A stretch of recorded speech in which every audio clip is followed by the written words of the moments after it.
is any better this time for round 2 of the 2000 year-end roundup, wrap-up, whatever we want to call it. Not the last podcast of the year, but the last one of the season, if you will. Let me make sure that we're sounding a little bit better this time. Let me know in the comments. If we don't work this time, it's fine. We're just going to end up, doing it old school style, like just doing a Facebook Live, So let me check here. See, hopefully it sounds a little bit better.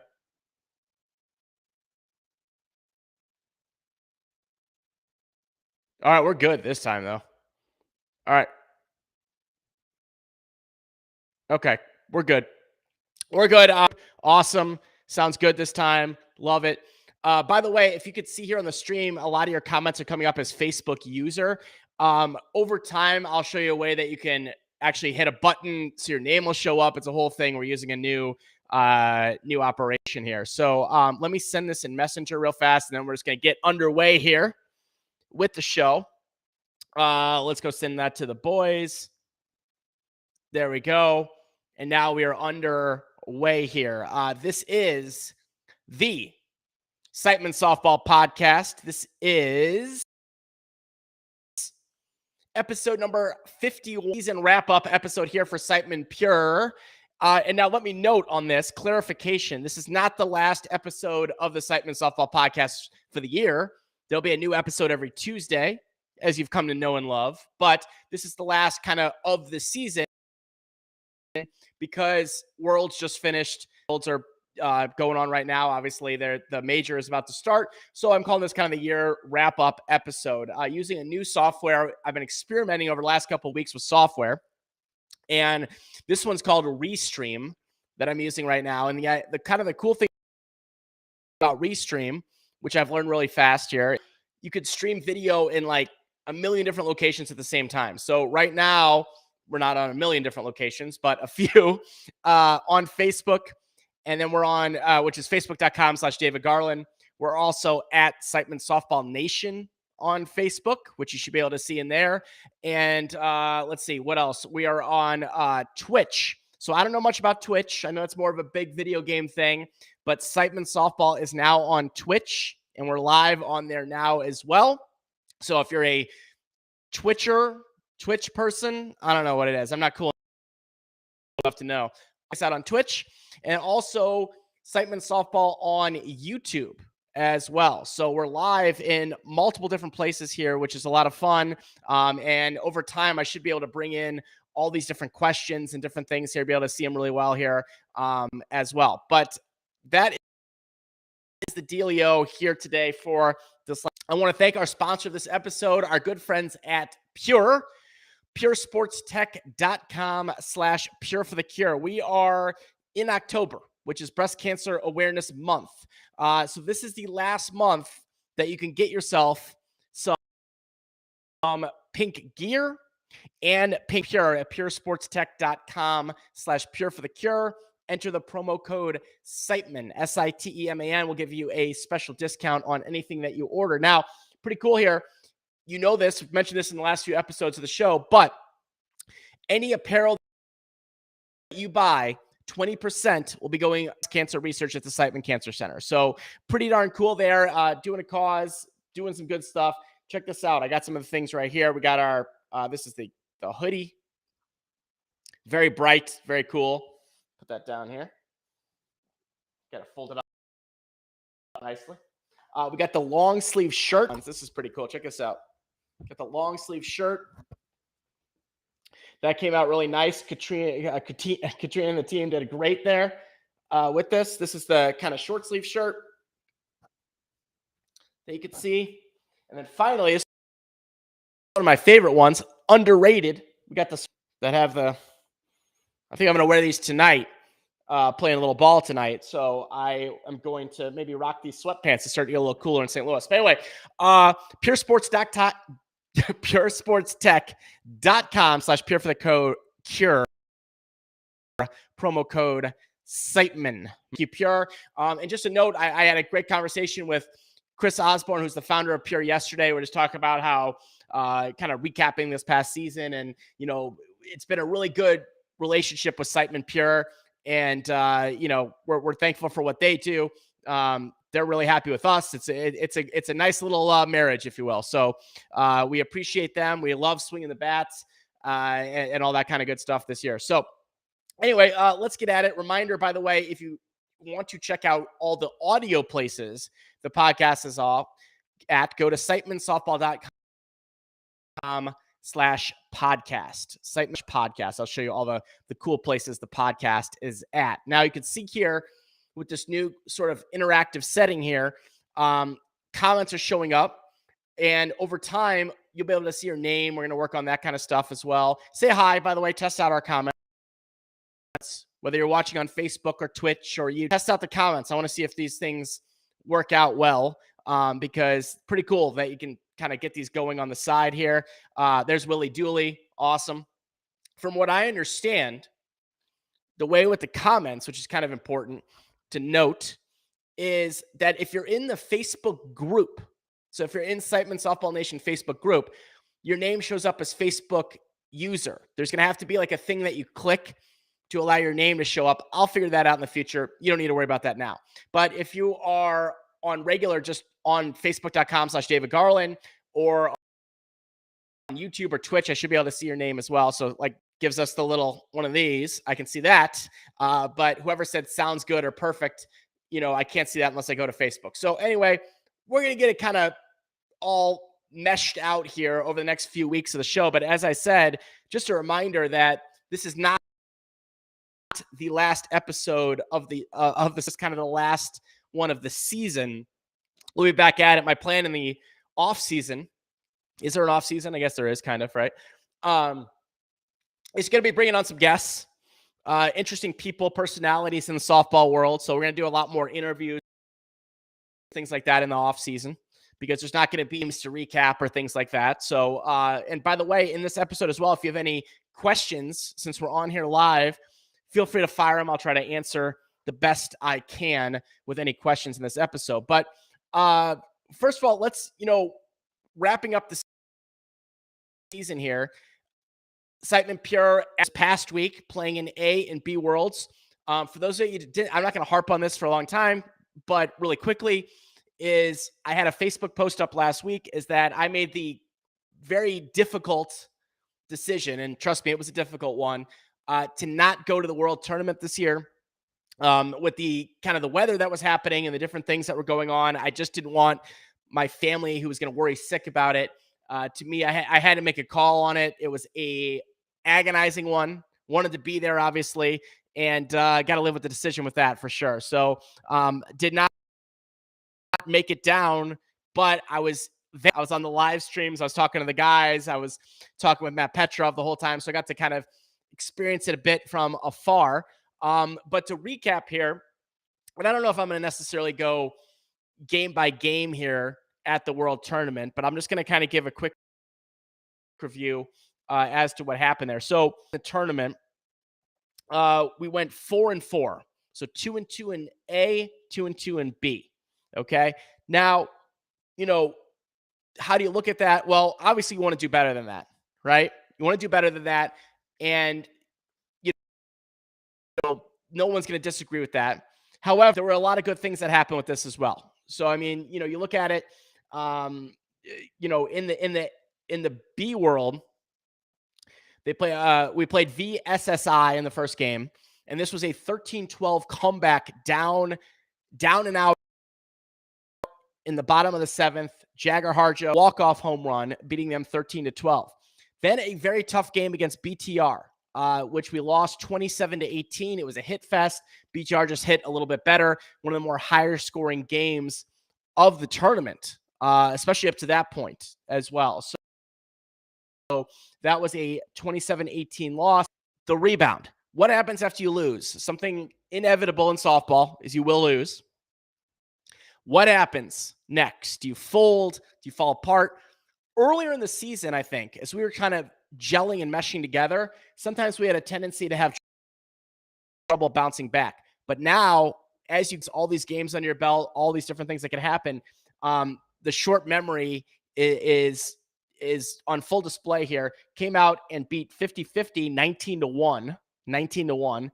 and then lost in a tough one to WM Roofing, 12 to WM Roofing. If you don't know that about them, they were a conference team last year. They are an Amish team. They do some interesting stuff. They play a 4-man, which, let's be honest, really messes with people. It shouldn't, but it does. And more teams should maybe even consider doing that. But I'm telling you right now, it messes with teams. It just does. You watch WM Roofing did great in both tournaments, and half that reason is, one, they have the skill set, but also they play that 4-man to a T. So that game, again, just didn't score like we needed to in that game, losing 12-5 in the B World Tournament. Then you had 3, and then back at it on Saturday with the A Worlds, where we go 2-2. Now, the first 2 games of the A World were excruciating, and here's why. The first game we played True. Now, True won B Worlds. True was the champion, B Worlds. They just won it. Okay. This game was ours. We were up late in the game, and there were a couple miscues in the bottom of the 7th that led to a True walk-off, losing 17-16.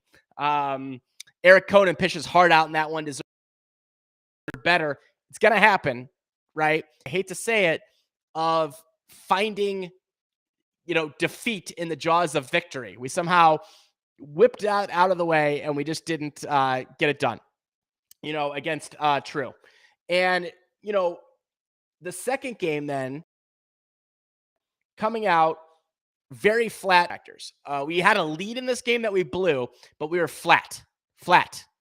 And in this game against Infinity Contractors, I was essentially watching the game and thinking, oh my God, we're done.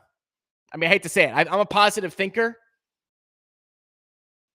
positive person, but I was watching, we are going down the tubes. That's the way it looked. But guess what? We sucked it up, battle tested all year, and found a way to win this one, walking it off. Jagger Harjo again walking this one off, 18-17 over Infinity Contractor. So the first game against True, we should have won and we lost. The Contractors, we should have lost and we won. So welcome to the world with that, right? Found a way.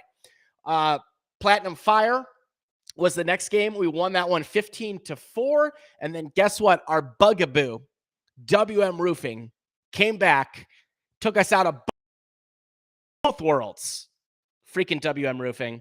What was the final on that one? 18-9 in that final game of the World Tournament. And it was that was kind of what you're looking at for the World Tournament there, going 4-4. It's weird being here, not being there, and being involved to kind of assess it. But I'm proud of the way that the guys battled. And I think the question mark becomes, well, how do you get to that next level where you're winning those games instead of losing the ones that you did, right? Like, and I'm not talking about, there was no giant blowouts or anything like that, but how do you become the team that kind of flips that around, right? I have to say, though, I'm very proud of the guys this year for, making, for all intents and purposes, Matt and my job pretty darn easy by being great teammates, showing up, being ready to play, always being on time. I mean, I talk about how we'd have 6:15 a.m. BP and people would be there at 5:50 ready to go in the pitch black, right? 5:55. So this team was very dedicated and we became very close over the year. The whole goal was to be on that upward trend the entire year. And we did that. And as a first-year conference team, I'm proud of that. And there's also tons of room for improvement as well. So I'm proud of the guys. I'm proud of the effort. I'm proud of our chemistry. We had a lot of great help this year, whether it was Jessica books all year, of course, Matt Petrov with his coaching, kind of general managementship of the team. We kept our core together. We had a few roster changes throughout the year. Two of our big pickups, I think that were 3 big pickups that helped us at different times. One was that was a huge one. Picking up Derek Berginski, that was a huge one. And actually Berg was the first one that was picked up before Eric. And then we had Tyler picked up at the end of the year, which added a lot more depth and more skill and speed to our outfield as well. So, this year, though, a successful team, besides the chemistry and the different things like that, is really keeping that core together, right? Like most of the team, 90% of the team, 85% of the team was the exact same since when we announced the roster till right now, right? And within there's going to be some tweaks, right? And I think where teams run themselves is they don't tweak. They'll just say, two things. They'll either not tweak and just go down with the ship, or they'll tweak every weekend. You see this all the time. You see teams like they have a different roster, 2 or 3 guys are different all the time. It's very hard to build team chemistry and camaraderie with that, especially if you want to go on an upward trend throughout the year and not be a team that was hot. I mean, we can all name teams that were hot in April, hot in May, maybe even hot in June. And, where are they in September and October, right? So there's a lot of factors to that: skill level, commitment, a little bit of luck with injuries, things like that as well. But it's also just the way that things are managed and how they operate that make a really, really big difference on how that goes. So bottom line here, do I want to do better? Of course, anything short of a world championship, I want to do better, right? But I'm very proud about how we did this year. I'm very proud about the mark we made as an organization in slow pitch softball and at the conference level this year. I think we had some really good impact, raised a lot of money for charity, did a lot of cool things as well. So overall, this is going to look back on a year that, I'm going to look back on this with a lot of fondness for sure. Now, I'm just going to save you the time and effort on this podcast, right? You're going to be asking, what are the plans for next year? Well, I will tell you nothing, meaning I will not going to tell you any plans. We're working on plans behind the scenes, some decisions to be made. There's not really a big off season in softball. So we're going to wrap up. Of course, the season doesn't start until the spring, but there's a lot of things that have to happen between now and the spring, right? We're working on some things behind the scenes. I don't want to say too much about what's going to be going on. Personally, I'm taking kind of a couple weeks to sort of reflect and think about what we're going to do. But that there's going to be some things in motion. Unless something drastically changes for some reason, there's going to be some pretty darn cool things in motion for 2023. So once I, get that solidified and what we want to do and how that works, I'll be sure, of course, to let everybody know what's going on behind the scenes. There's going to be a lot of factors. It'll also be interesting next year. And this has nothing to do with the decision of what we're doing, but it'll be very interesting next year to see how the conference schedule might change as well. Like with more duels, we've heard a rumor that there might be more events that are required. They're kind of trying to elevate some things in conference, which I think is a good thing. So we'll see about where the chips go. But I can tell you that we're looking ahead to next year and have some plans that are working behind the scenes. So that's what I shall say about that. 2 for 3 so far in my world predictions, just an FYI. 2 for 3. The one I missed was us winning B, right? So I missed that one. Anarchy in A was my pick. They ended up winning that one. I think they run ruled every single team at A World on that, but I am pretty sure that Anarchy run ruled everybody. Competitive edge, let's just be honest. There's a lot of good AA teams. Competitive edge was above them. I'm just going to call it like it is. Do you know what I mean? There was some good AA teams this year. Competitive edge was the next level. A hard prediction, quite frankly. I mean, it's one thing also to be the favorite and go in and to also execute it. So props to them. And so, props to both those organizations, all the organizations. First of all, true. Congratulations to them. It seems in B Worlds every year, it's like a team that puts it together. Not a good team always wins, but it's not necessarily the favorite, right? Like this year it was True who just put it together, played awesome. Congrats to them. Great team, athletic team, very, very good team. Congrats to True. They did a great job. They played their best at the right time. Or was the Smash It team, the Smash It B team. They put it together at the right time, right? And so it's interesting in B, you don't see the favorite necessarily coming in and dominating at the World Tournament. It was just very interesting to see that kind of the B World. So congrats to True, did a great job. Was that let's see, TG Brand in second place. They did a good job. And also who was it? Dirty Vegas in third place. What's interesting is both those teams and finished 2 and 3 in B World. So kind of interesting there. Nick Van Straten, Anarchy. Yep. Anarchy was a team, that once they kind of continue to improve that roster and start to play better, a lot of people were saying, hey, they're going to roll through A World. And they did. So props to also put it together. Very, very skilled team. Will be very interesting to see what happens with that team next year with the Anarchy. And competitive edge, props to all those guys, Mark Patterson and Brandon, Farhad, everybody there. They put together a juggernaut this year, went out and executed. And I got to say right now, going into the major, I think I had them at 4th, maybe in the Major World Series. Boy, they're going to be a tough team in the major. We knew this already, but those guys were hitting pro-Ms out of the stadium during Double-A. I'm not talking about over the fence. I'm talking about over the stadium, right? And so, not the temporary fence. If they can hit with that power and prevent some teams from scoring a little bit, boy, I'm going to tell you, they are going to be a massive handful at the major. Massive handful at the major. I would not want to draw them.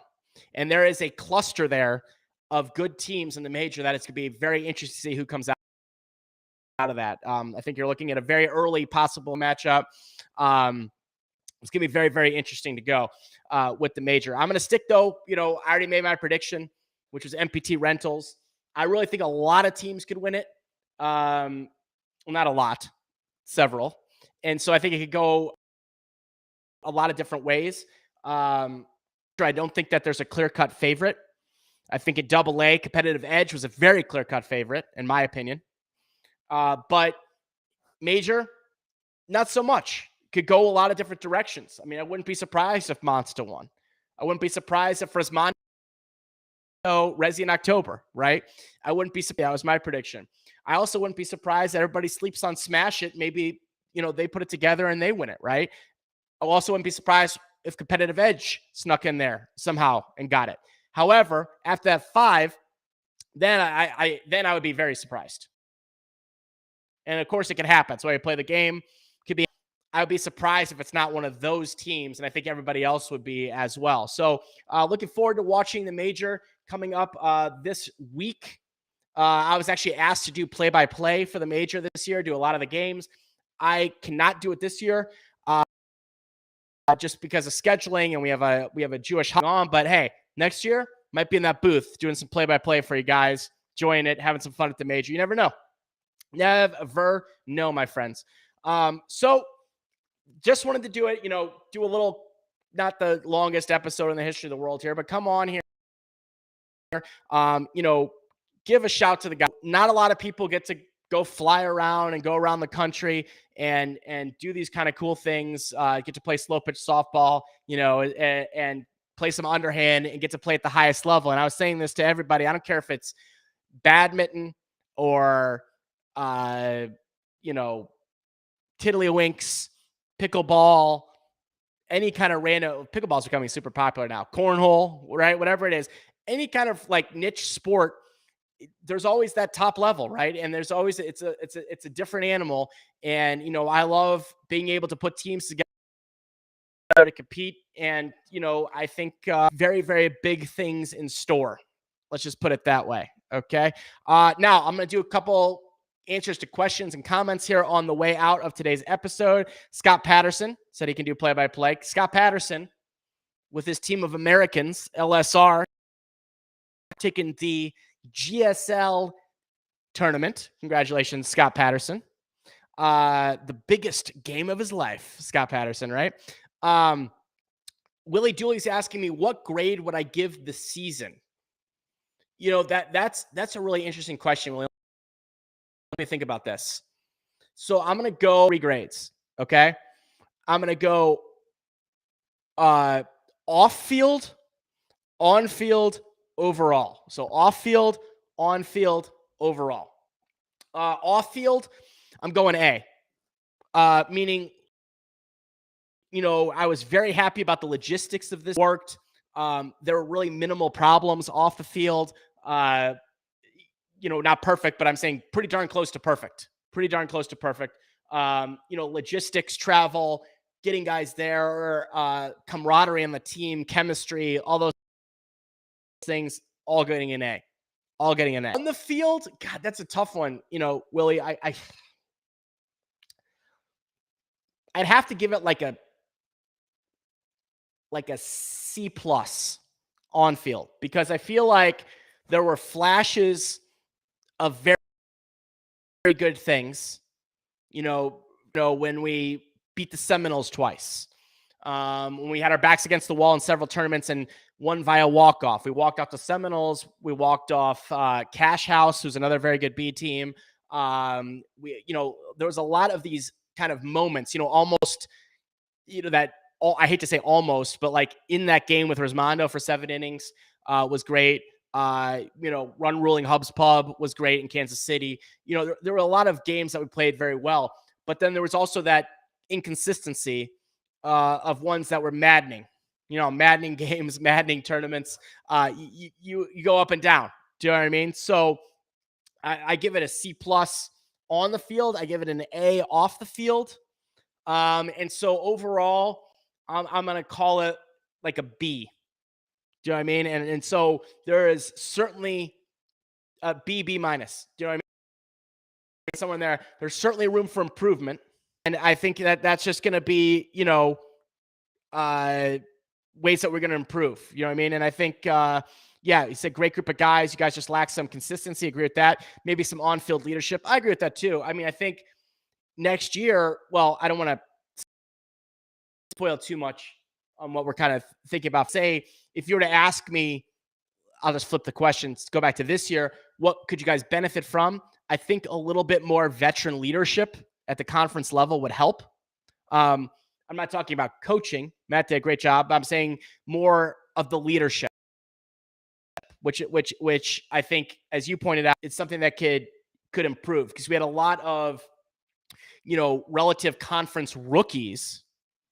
Of course, there's people that played in conference, and, I'm not trying to say that. I mean, guys that played the year before and stuff, but, I think a missing link would be a little veteran softball conference leadership. And I think that's something we can improve upon, but, I won't harp too much on that. I think that's something that the guys could also benefit from as well. As some people that have been there, done it at the very, very high levels. I think it's something that could help us out. But overall, it was a heck of a year. I mean, you look at these things, the season, it's October 4th. We're shooting this episode.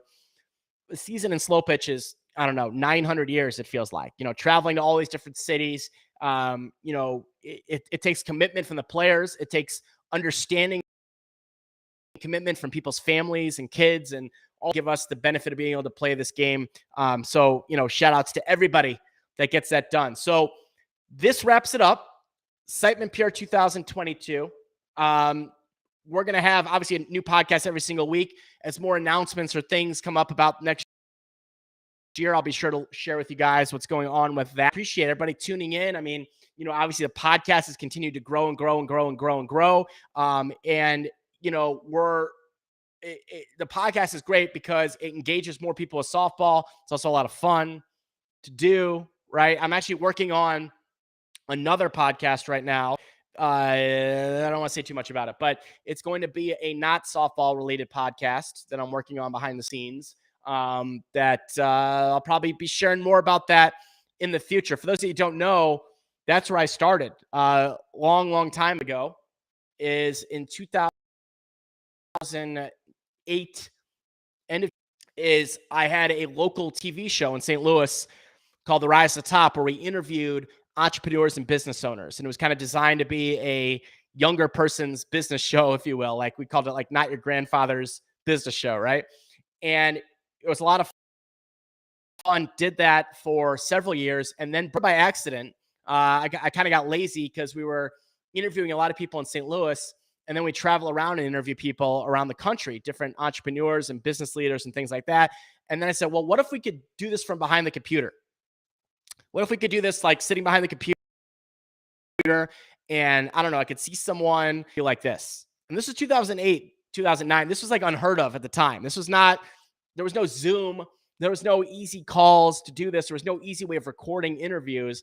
And that's kind of where I started as one of the OG podcasters, sort of by accident, starting to do online interviews, which I did on, we started doing it on Skype and then used a special recording device on Skype to do that. And, that's how I kind of started in the podcast world. And then we were getting, that show had a lot of awesome guests. If you're involved in business at all, you probably recognize some of them, from the Gary Vaynerchuks of the world to Damon John, to just a lot in the business world. And that the Rise to the Top, the original Rise to the Top, went for 500 plus episodes, and at its peak was getting about 150 to 200,000 people watching a week of the show. So that's how I started. And by the way, it was way harder than it was now, meaning on the technology front. But that's how I started, over a decade ago, doing shows and podcasts. And there's more to the story than that, but that's kind of the Cliff's Notes. And I'm going to be bringing back something a little bit related to that, which we'll talk about in the future as well. So, all right, folks, I appreciate you all as always. Thank you for on Facebook at Siteman Softball Nation or David Garland on Facebook. Whether you're on Twitch, we're on Twitch now. I don't know much about Twitch, but hey, we're on there. Siteman Softball, at Siteman Softball on Instagram, Siteman Softball on YouTube as well. Reminder, get those orders in for Pure, puresportstech.com/Pure for the Cure. Last month here in October, you can get the apparel, get the pink bats, all that kind of good stuff. And 20% of apparel sales go directly to breast cancer research at the Siteman Cancer Center. Use that promo code Siteman. All right, friends, we'll see you soon.